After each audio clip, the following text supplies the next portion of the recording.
Hello dear friends, कैसे हैं आप सब। तो डियर एक बहुत हम कह सकते हैं इम्पोर्टेंट इशू जो पता नहीं अचानक से बहुत ज़्यादा फैल गया है, और वो सवाल ये है कि सर क्या इनकम टैक्स एक्ट खत्म हो गया। कहा तो ये तक जा रहा है कि income tax act is now over, मतलब खत्म हो चुका है और डायरेक्ट टैक्स कोड 2025 एप्लीकेबल हो चुका है। तो क्या ऐसा हो चुका है? और इससे जुड़े हुए बहुत सारे कंफ्यूजन्स, बहुत सारे इश्यूज चल रहे हैं। और इवन सीए इंटर के बच्चे जिनका 10 अभी 3-4 दिनों के बाद से जिनके एग्जाम से शुरू हैं, उनका भी जो ध्यान है वो अपने एग्जाम पे नहीं है, वो इसी पर है कि सर क्या इनकम टैक्स एक्ट खत्म हो गया और क्या डायरेक्ट टैक्स कोड 2025। ध्यान दीजिएगा, डायरेक्ट टैक्स कोड 2025 इन्होंने नामकरण भी कर दिया, एक्ट का नाम भी लिख दिया, क्या ये एप्लीकेबल हो गया। और गलती बच्चों की भी नहीं है, क्योंकि सोशल मीडिया पे इस तरह के वीडियोस पोस्ट पे पोस्ट किए जा रहे हैं और बच्चों के सवाल हमारे पास आते जा रहे हैं। तो इस वाले वीडियो में डियर हम ये सब कुछ क्लैरिफाई कर देंगे आपको। बहुत ध्यान से इसको देखिएगा, सारी कंफ्यूजन खत्म हो जाएगी कि क्या इनकम टैक्स एक्ट 1961 चला गया, क्या डायरेक्ट टैक्स कोड 2025 आ गया। अच्छा, हुआ क्या, पिछले मेरे हिसाब से 7-8 दिनों से बच्चों के ना तरह तरह के सवाल आ रहे हैं कि सर डायरेक्ट टैक्स कोड 2025 जो है उसका ड्राफ्ट आ चुका है। इस ड्राफ्ट में 319 मतलब सेक्शंस हैं और 22 शेड्यूल्स हैं। मतलब ड्राफ्ट आ चुका है, फर्स्ट ड्राफ्ट आ चुका है डीटीसी 2025 का, and it has 319 number of sections as well as 22 schedules. ठीक बात है। अच्छा, इनकम के सिर्फ दो ही हेड हैं। अभी आपको पता है 5 हेड होते हैं डायरेक्ट टैक्स कोड 2025 में। इनकम के सिर्फ दो ही हेड होंगे। कौन से? सैलरी होगा और अदर्स होगा। मतलब सैलरी के अलावा बाकी सारे हेड को एक तरफ इन्होंने इंक्लूड कर दिया। अच्छा, डायरेक्ट टैक्स कोड जो होगा वो हाईली सिंप्लीफाई होगा। इसमें कोई प्रोवाइजो नहीं है और कोई क्लॉजेस नहीं होंगे। इन्होंने कहा कि साहब जो डायरेक्ट टैक्स कोड 2025 का ड्राफ्ट है वो हाईली सिंप्लीफाइड है, बहुत ज्यादा सिंपल लैंग्वेज है, इसमें कोई प्रोवाइजो कोई क्लॉजेस नहीं है। और बहुत इंटरेस्टिंग, बिजनेस ट्रस्ट का टैक्सेशन खत्म हो गया, इन्वेस्टमेंट फंड सिक्योरिटाइजेशन ट्रस्ट खत्म हो गया, चैरिटेबल ट्रस्ट में एग्जिट टैक्स टैक्स खत्म हो गया, कैप गेन बहुत सिंपल हो गया, सेक्शन 45(4) ये सब कुछ नहीं रहा। मुझे पता नहीं चला कि ये कौन सा कोड या ये कौन सा पीडीएफ या ये कौन सी फाइल रेफर कर रहे हैं जिसको ये डायरेक्ट टैक्स कोड 2025 का नाम दे रहे हैं। तो मैंने कुछ स्टूडेंट्स को बोला कि साहब प्लीज मेरे साथ ना वो फाइल शेयर कर दें, डायरेक्ट टैक्स कोड 2025 का पीडीएफ मेरे साथ शेयर कर दें। उन्होंने मुझे 1-2 वीडियोस का लिंक शेयर कर दिया और साथ में मुझे जो है वो पीडीएफ फाइल भी उन्होंने शेयर कर दी। मैंने एक वीडियो में क्लिक किया, उस वाले वीडियो में लिखा था कि if you want to get the direct tax code 2025 WhatsApp करें। तो व्हाट्सएप का एक बोट अकाउंट था, मैंने व्हाट्सएप किया, मुझे मेरे पास डायरेक्ट टैक्स कोड 2025 का पीडीएफ आ गया। ठीक, मैंने जब पीडीएफ ओपन किया, ये वाला वो पीडीएफ था, ये वाला वो पीडीएफ था। और इसमें क्या लिखा हुआ है देखेंगे, इसमें क्या लिखा हुआ है, direct tax code 2010 bill number 110 of 2000। तब मैंने जब इस पीडीएफ को रीड किया, ऑल्दो जब ये पहली बार आया था, जब मैं शायद स्टूडेंट था, जब मैंने नया नया सीए में एडमिशन ही लिया था, it was in probably IPCC, मैंने उस समय भी इसको रीड किया था। तब आई गॉट कि साहब ये जो बोल रहे हैं 319 नंबर, ये कहां से आया। इस वाले बिल में 319 सेक्शंस दिए गए। अगर आप देखेंगे this direct tax code bill 2010 has 390 number of sections. इसमें से आप 319 सेक्शंस दिए गए हैं और इसमें 22 शेड्यूल्स दिए गए। अच्छा, तो इसका मतलब ये हुआ कि डायरेक्ट टैक्स कोड 2010 को जो कुछ वगैरह हैं, जो कुछ लोग हैं, वो डायरेक्ट टैक्स कोड 2025 के नाम से बच्चों को सर्कुलेट कर रहे हैं। और इस कोड के बेसिस पे, इस कोड के बेसिस पे बच्चों को ये बता रहे हैं और बच्चों को ये मतलब बताया जा रहा है क्या कि साहब 2 ही हेड ऑफ इनकम है। इवन मैंने ना इसमें हेड ऑफ इनकम को चेक किया तो इसमें भी, इस डायरेक्ट टैक्स कोड 2010 में भी 5 हेड ऑफ इनकम है, 2 हेड ऑफ इनकम नहीं है। तो ये 2 हेड ऑफ इनकम अब ये कहां से आया, अभी तक मुझे इस बात का पता नहीं चल पाया। अच्छा, कोई प्रोवाइजो नहीं है, कोई क्लॉजेस नहीं है, बिजनेस ट्रस्ट नहीं है, इन्वेस्टमेंट फंड नहीं है, सिक्योरिटाइजेशन ट्रस्ट नहीं है, एग्जिट टैक्स नहीं है। उन्होंने बहुत सारा, एक बहुत लंबी लिस्ट उन्होंने बना के दी हुई थी मुझे, मैं फिलहाल उस पर नहीं जा रहा, कैप गेन वगैरह बहुत सिंप्लीफाई हो गया। अच्छा, मेरी बात पर थोड़ा सा ध्यान दीजिएगा, ये डायरेक्ट टैक्स कोड 2010 का जो पीडीएफ है ये 2010 का प्रोडक्ट है। 2010 में भारत देश में पास थ्रू एंटिटी नाम का जैसा ऐसा कोई टैक्सेशन का मैकेनिज्म था ही नहीं। उस समय बिजनेस ट्रस्ट के ऊपर टैक्सेशन का कोई प्रॉपर फ्रेमवर्क था ही नहीं, इन्वेस्टमेंट फंड के ऊपर टैक्सेशन का कोई फ्रेमवर्क था ही नहीं, सिक्योरिटाइजेशन ट्रस्ट का टैक्सेशन का फ्रेमवर्क नहीं था, चैरिटेबल ट्रस्ट पे एग्जिट टैक्स नहीं लगता था।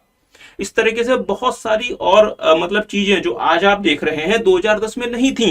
तो उस समय का अगर ये ड्राफ्ट होगा तो उसमें आज वाली चीजें उस समय कैसे मौजूद होंगी, कम से कम इतना तो हमें कॉमन सेंस रखना चाहिए। अगेन मैं बच्चों की गलती नहीं बता रहा किस तरीके से चीजों को प्रोजेक्ट किया जाता है। अब मैं इसमें क्या बोल सकता हूं। तो डियर मेरी बात पे थोड़ा सा ध्यान दीजिएगा। पहली बात तो यह है कि ये जो है आपका ये डायरेक्ट टैक्स कोड 2010 का है। जब ये ड्राफ्ट आया था, इवन ड्राफ्ट तो 2009 में आया था, अगर आप देखेंगे तो इसकी शुरुआत जो है ये 2009 से हो गई थी। तो अगर आप देखेंगे this is direct tax code bill 2009, इसके बाद ये रिफाइन होकर 2010 में आया था, फिर रिफाइन होकर 2013 में आया था, बट आज तक इसने लाइट ऑफ द डे नहीं देखा है, और आगे भी देखेगा इस बात की भी चांसेस बहुत कम है। अच्छा, तो चलें सर, ये तो पता चल गया कि ये डायरेक्ट टैक्स कोड 2025 नहीं है, बट ये तो बात हो रही है कि डायरेक्ट टैक्स कोड आने वाला है। फिर ये कब से आ सकता है, इसमें क्या क्या चीजें हो सकती हैं, थोड़ा सा इसके बारे में बात कर लेते हैं। मेरी बात पर थोड़ा सा ध्यान दीजिएगा। डायरेक्ट टैक्स कोड आएगा या नहीं आएगा, इसमें जाने से पहले मैं आपको एक छोटी सी एक बात बताना चाहता हूं। कोई भी जो गवर्नमेंट होती है, मनी रिलेटेड जो भी एक्ट होते हैं, ऐसे एक्ट जिससे सरकार के पास पैसा आता है, जैसे income tax act, GST law वगैरह वगैरह, इन एक्ट्स के थ्रू सरकार के पास पैसा आता है। तो जो भी मनी रिलेटेड लॉस होते हैं, वहां पे सरकार को 3 चीजें सरकार कर सकती है। क्या क्या? एक होता है उस एक्ट में अमेंडमेंट करना, एक होता है उस एक्ट को सिंप्लीफाई करना, और एक होता है उस एक्ट को रिप्लेस कर देना। बहुत ध्यान से, एक्ट में अमेंडमेंट्स करना, एक्ट को सिंप्लीफाई करना और एक्ट को रिप्लेस कर देना। मुझे बताएंगे क्या इनकम टैक्स एक्ट 1961 में अमेंडमेंट्स नहीं आ रहे? डियर, हर साल अमेंडमेंट आता है। जो बजट आता है आपका, वो बजट है क्या? अमेंडमेंट ही तो है बेसिकली। अमेंडमेंट आते क्यों है? अमेंडमेंट आने के कुछ बहुत प्रमुख रीजंस क्या क्या है। सबसे पहला रीजन होता है टैक्स बेस का एक्सपेंशन। जो अमेंडमेंट आता है उसका एक बहुत प्रमुख रीजन होता है टैक्स बेस को बढ़ाना। अगर आप देखेंगे पर्टिकुलरली आफ्टर 2014 टैक्स बेस बहुत ज्यादा बढ़ा है। जैसे मैं आपको कुछ छोटे छोटे एग्जांपल्स देता हूं। जैसे सर वर्चुअल डिजिटल एसेट पर टैक्स लगना शुरू हो गया, जैसे यूलिप और हाई प्रीमियम एलआईसीज के ऊपर टैक्स लगना शुरू हो गया, जैसे इलेक्ट्रॉनिक गोल्ड का कॉन्सेप्ट आ गया, जैसे ऑनलाइन गेमिंग तो पिछले साल इंट्रोड्यूस हुआ था, जैसे टीडीएस के बेस को बहुत ज्यादा एक्सपेंड कर दिया गया, बहुत सारे नए नए टीडीएस और टीसीएस के प्रोविजंस आ गए। अगर आप इस बार का फाइनेंस एक्ट 2024 देखेंगे साहब, तो इसमें भी टैक्स के बेस को एक्सपेंड किया गया है, टीसीएस के प्रोविजंस को एक्सपेंड किया गया है।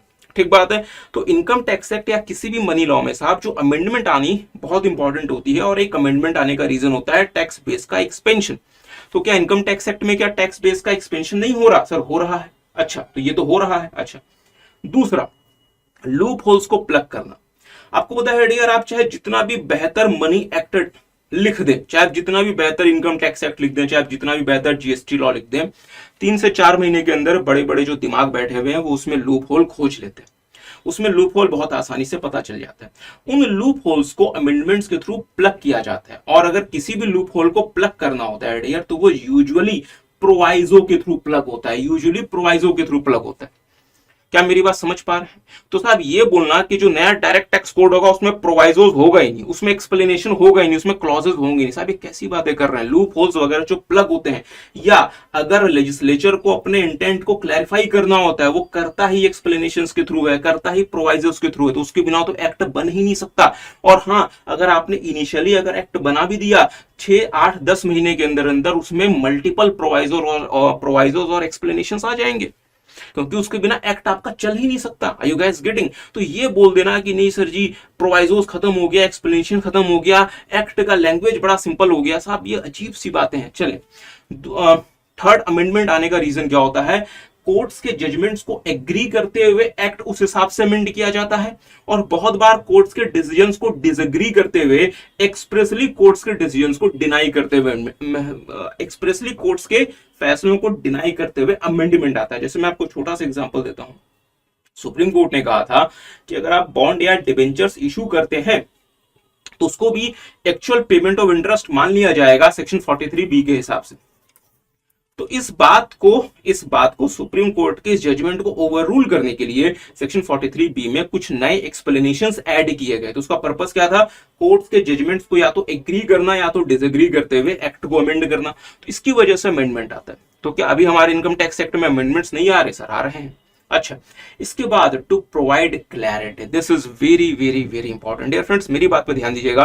अगर हमारे देश में इनकम टैक्स एक्ट में अगर कोई सबसे बड़ा इशू है, वो ये है साहब एम्बिग्विटी या लैस ऑफ क्लैरिटी, मतलब क्लैरिटी का कम होना। और इसका एक बहुत क्लासिक एग्जांपल है वोडाफोन केस। वोडाफोन केस में सुप्रीम कोर्ट के जजमेंट को, सुप्रीम कोर्ट ने जैसे एक्ट को इंटरप्रेट किया उसके बिल्कुल विपरीत, बिल्कुल ऑपोजिट एक्ट को इंटरप्रेट करके अमेंड कर दिया गया और रेट्रोस्पेक्टिव अमेंडमेंट कर दिया गया। तो ये क्या है? This shows the lack of clarity कि साहब आपके एक्ट में क्लैरिटी नहीं है, आपके एक्ट में मल्टीपल इंटरप्रिटेशंस पॉसिबल है, आपके एक्ट में एम्बिग्यूटी बहुत ज्यादा है। तो ध्यान दीजिएगा डियर, जब ये वोडाफोन केस आया था इसके बाद से ही लगातार मांग हो रही है कि इनकम टैक्स एक्ट को अमेंड कर दो, इनकम टैक्स एक्ट में क्लैरिटी लेकर आओ।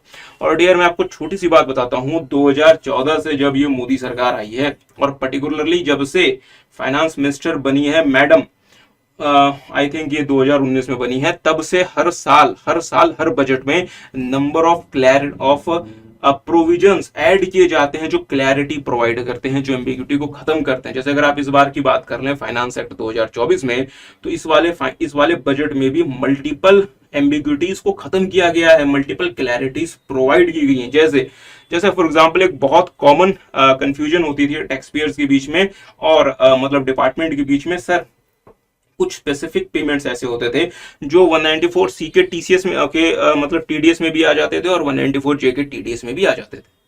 और यहाँ पे कंफ्यूजन होती थी क्योंकि 194C का रेट अलग है, 1 या 2% है, और 194J का रेट अलग है, वो 10% तक चला जाता है। तो सवाल बनता था, जो एसएससी होता था वो चाहता था 194C में टीडीएस कर लें, डिपार्टमेंट बोलता था 194J में टीडीएस करना है। इसको लेके बहुत ज्यादा हम कह सकते हैं कि मतलब इश्यूज होते रहते थे। इस वाले फाइनेंस एक्ट में क्लैरिफाई कर दिया गया कि 194J अप्लाई ही नहीं करेगा अगर कोई पेमेंट 194C में cover. So it is a kind of providing clarity to the tax payers as well as the department. इसी तरीके से रेंटल इनकम अगर आपके पास आ रही है तो वो पीजीबीपी हेड में टैक्सेबल होगी या वो हाउस प्रॉपर्टी हेड में टैक्सेबल होगी। इसको लेके भी बहुत सारे कंफ्यूजन। इस वाले बजट में थोड़ी सी क्लैरिटी इसके बारे में भी दी गई, कंप्लीट क्लैरिटी ऑल्दो नहीं दी गई, but still there is a partial clarity. इसी तरीके से फाइनेंस एक्ट 2024 में नंबर ऑफ प्रोविजंस ऐसे हैं जिसने क्लैरिटी प्रोवाइड की है। और सिर्फ फाइनेंस एक्ट 24 नहीं साहब, मल्टीपल फाइनेंस एक्ट अगर आप पिछले वाले देखें तो हर फाइनेंस एक्ट में नंबर ऑफ प्रोविजंस जो है वो सिर्फ क्लैरिटी प्रोवाइड करने के लिए होते हैं। तो सर क्या आज के समय क्या एम्बिग्यूटी के सारे इश्यूज खत्म हो गए?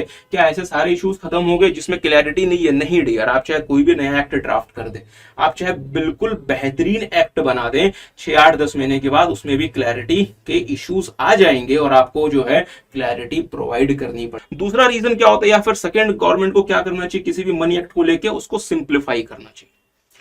अगर आप देखेंगे डियर, पर्टिकुलरली आफ्टर 2019 मल्टीपल ऐसे प्रोविजंस ऐड किए गए हैं या मल्टीपल ऐसे स्टेप्स लिए गए हैं जो इनकम टैक्स एक्ट 1961 को सिंप्लीफाई करते हैं। जैसे एटीआर, ऑलमोस्ट ऑल एसएससीज के लिए ऑल्टरनेट टैक्सेशन रिजीम दिया गया है। और एटीआर का पर्पस क्या है कि नंबर ऑफ डिडक्शंस, एग्जेम्पशंस वगैरह नहीं मिलेंगे और रेट ऑफ टैक्स आपके लिए कम होगा।